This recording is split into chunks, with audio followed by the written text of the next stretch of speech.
Like, in a few years, he could be Chovy, right? If he continues to grow very quickly. And you've given Bulldog all in with Tristana. We're going to win the game early. Got Wukong to help me out. Yeah. And we're just going to try to snowball this game super quickly. We have a Varus pick. I think this is definitely going to be the lethality variation where Quantum Freaks are going. Game 2.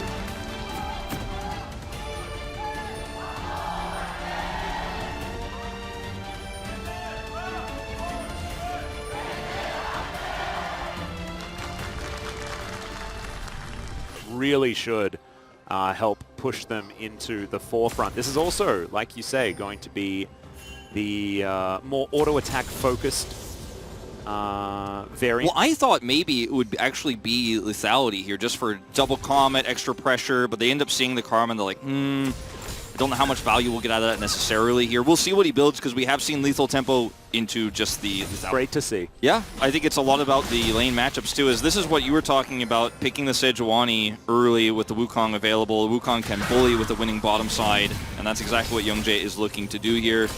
Deny the blue buff.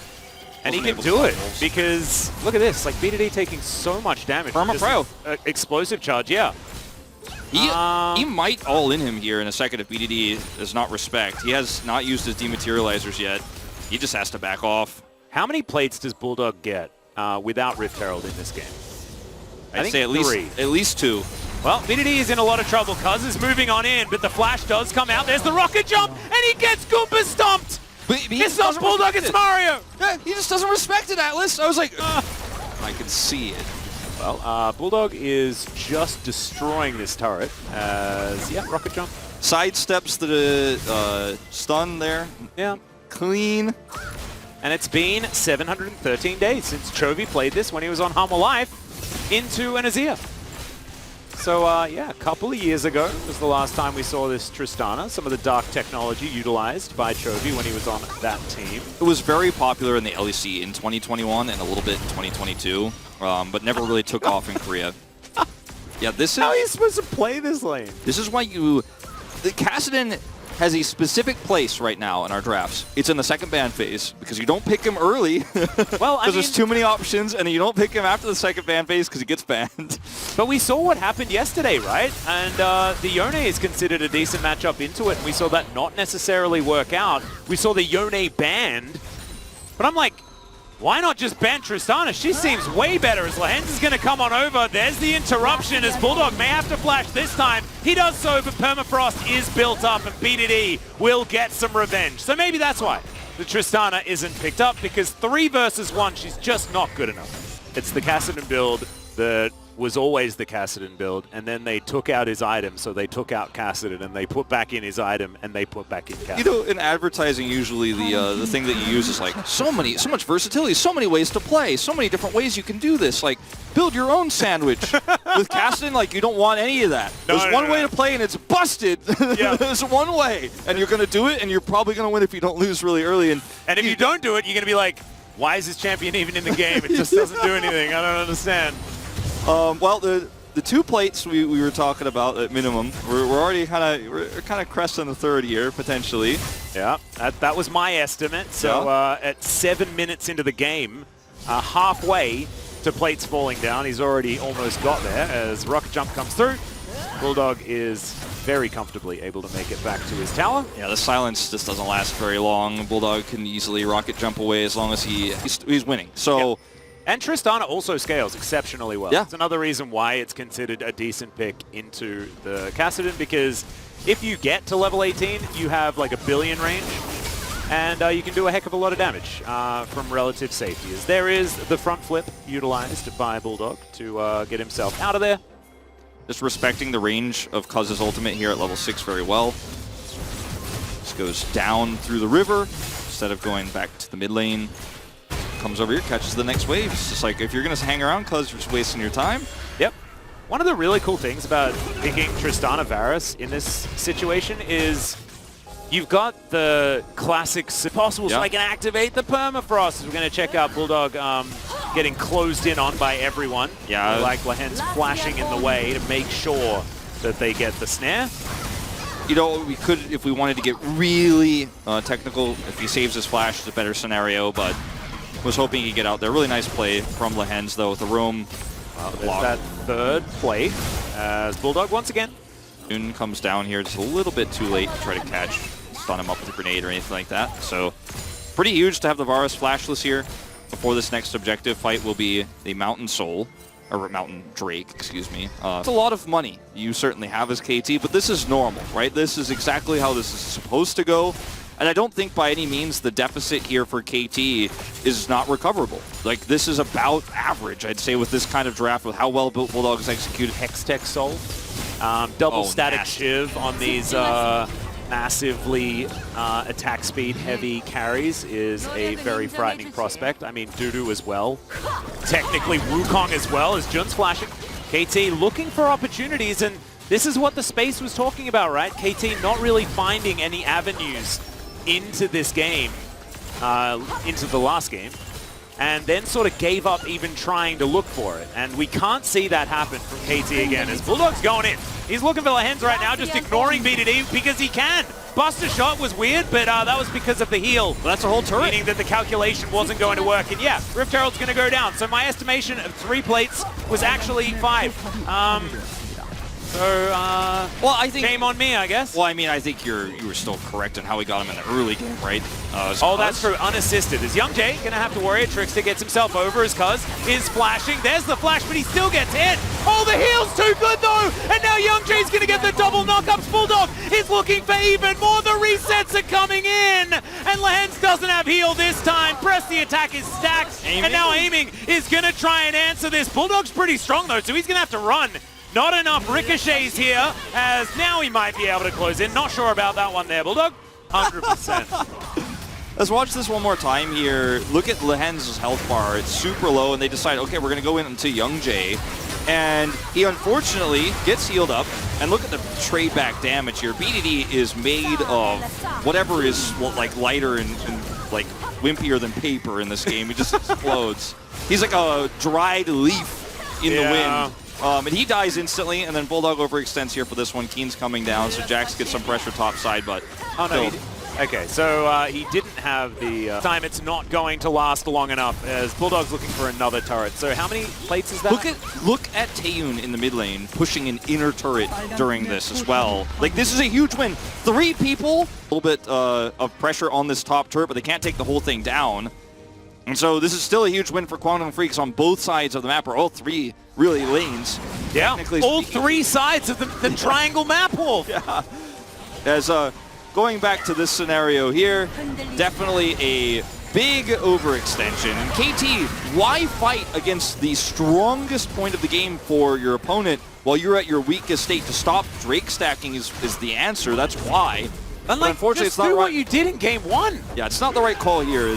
This was beautifully played from Dudu. Actually, the counter-strike of absorbing all this damage. Now he's vulnerable, and Keen goes for him.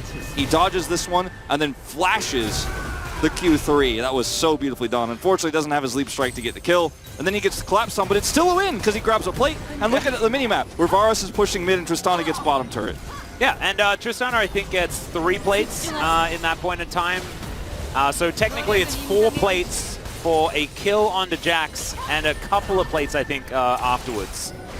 As Young Jay is going to look to interrupt Cuz, does so, doesn't find the knock-up with the Cyclone, which is a little bit of a shame. It was kind of weird, too. It was like Cuz just, it looked like he was in the animation, but he's not get hit by it.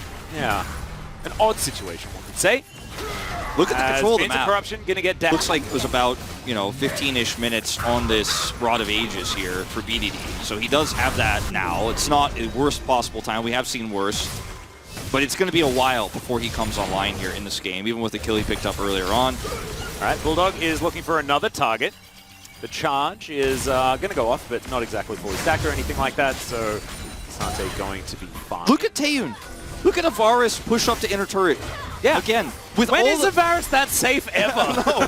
This is ridiculous. Yeah, well, now Young Jay's making his way in, and KT with 4 members, they can't dive Dudu again because he has 1 friend.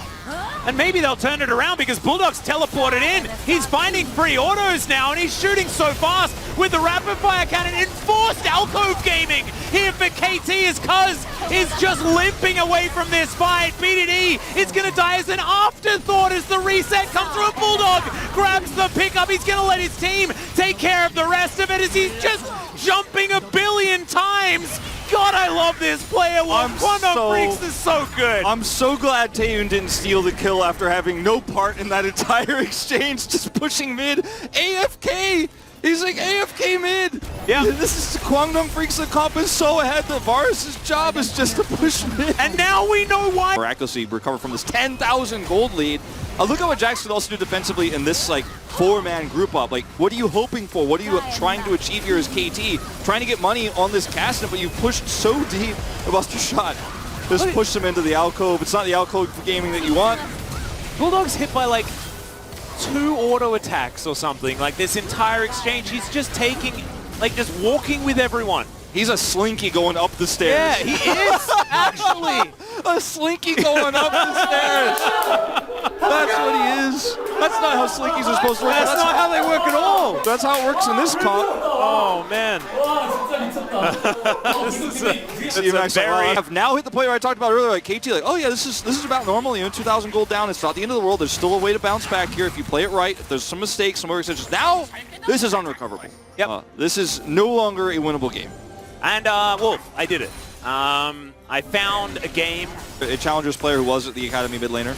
It says Nongshim Kolmi. Not it's sure. in Korean, so I'm not entirely sure. Jisung might know Call something me. about- Call me, yeah. Oh, Call Me. Yeah, he just got replaced by just- Calix. Yeah, sorry. So it is their challenger mid laner. And he smashed Bulldog. And they'd have a lot of experience playing against one another, Bulldog and Call Me, so that's cool. Yeah, and Call Me actually was... Read on this game so far, and I don't know if there's much else to say about it, you know? Yeah, I mean, me and really good reads, Wolf, because we're staring down the barrel of Max going 0-7. Sorry, 0-5. 0-5 so far. 0-5 so far.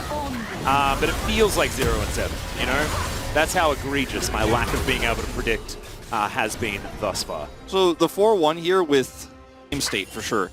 And then a Jax pushing with impunity, and you just rotate the Varus mid. Like we can be in all 3 lanes and take a Baron. That's how far ahead we are.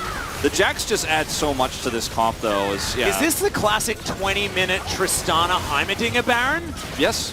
Oh, man. We Bulldog should have asked, known. Bulldog was like, we can't do it because I wanted to solo it, like solo queue, but you ruined it. So we're just going to cancel that. Yeah, it's like when your Master Yi goes AFK because you interrupted him trying to solo the Baron. I mean, I think the Kassadin should hit level 16 in this game. I just don't know whether it is going to be enough to actually affect the outcome of said game. Now, if you asked me about a minute ago if he would hit 16 this game, I probably would have said no. But if Quantum Freaks don't, you know, keep pushing and keep suffocating KT out, then this composition certainly does do things late game. I mean, it's Sivir and Kassadin, right? Yeah. They should never get there, right? We need to add that it should never actually happen. And once again, we're going to see this Baron. Yeah, the Infinity Edge really does sort of help lock this one down. And Quantum Freaks, but to take it down. What they can do is put Jax with this Baron buff on top side and allow him to push this inner. He can team it down. 1-3-1 with Tristana Jax. You're feeling pretty good about that. Exactly. So you put the Jax top side here. There has to be a reaction or he will kill an inhibitor. And then you push bottom side here with the Baron buff, and then you have a free dragon. It's going to be the Ocean Soul they take here at about 23.5 minutes, and it's just checkmate essentially macro-wise here for KT. Not that the game is over. I mean, it essentially is, but KT will get one Elder fight here in about 5.5 minutes time, or maybe that Kassadin comes into play. But again, he's sitting at level 13, and if inhibitors go down, which looks very likely at this point from this Baron buff, you're just never going to be able to walk towards the Elder. Well, I mean, Bulldog is so dead. Like, the most dead inhibitor turret I've ever seen. And Taeyun's here as well. Look at how many auto attacks he's got. He's got his Rage Blade stacked up. There we go.